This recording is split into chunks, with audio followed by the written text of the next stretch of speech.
Tartu linnas on meil 20 munitsipaalkooli ja kõigis nendes teenusepakkujatega koolides on taotletud ökomärgis 50–80% toorainest on mahe. Lasteaed on Tartus 25 ning seal on mahetooraine kasutus erinev.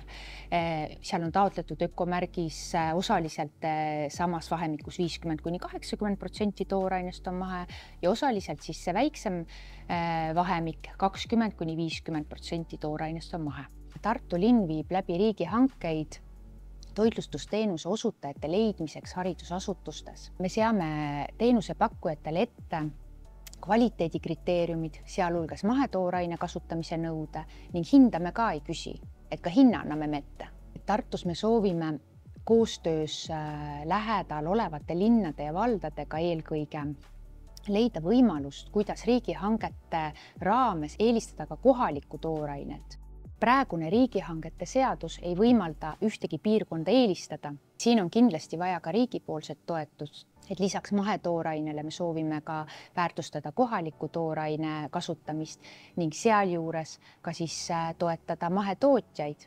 Tartu linn peab oluliseks pakkuda lastele mahetoitu ja seeläbi toetada nende tervist. Mahetootmine on eraldiseisev tootmissüsteem. Mahetooraine ei sisalda pestitsiide ja seetõttu on puhtam ja tervislikum.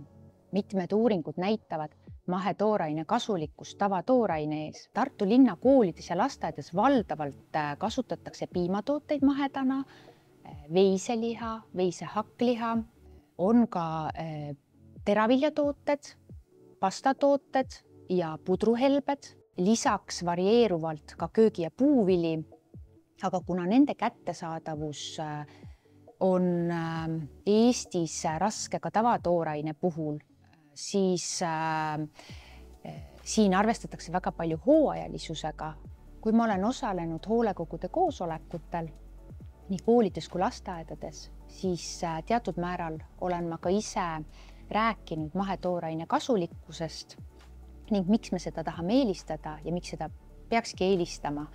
Et see on laste tervislikkuse seisukohalt oluline.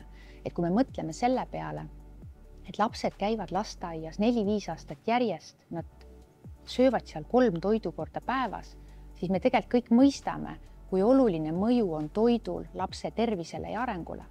Mul on 3 soovitust, kuidas mahetooraine jõuaks teie lapse toidulauale haridusasutuses. Esiteks, ma soovitan teil võtta ühendust selle haridusasutusega või selle pidajaga, näiteks kohaliku omavalitsusega ning tutvustada seda teemat või tunda huvi, kas sellega tegeletakse või mis määral sellega tegeletakse.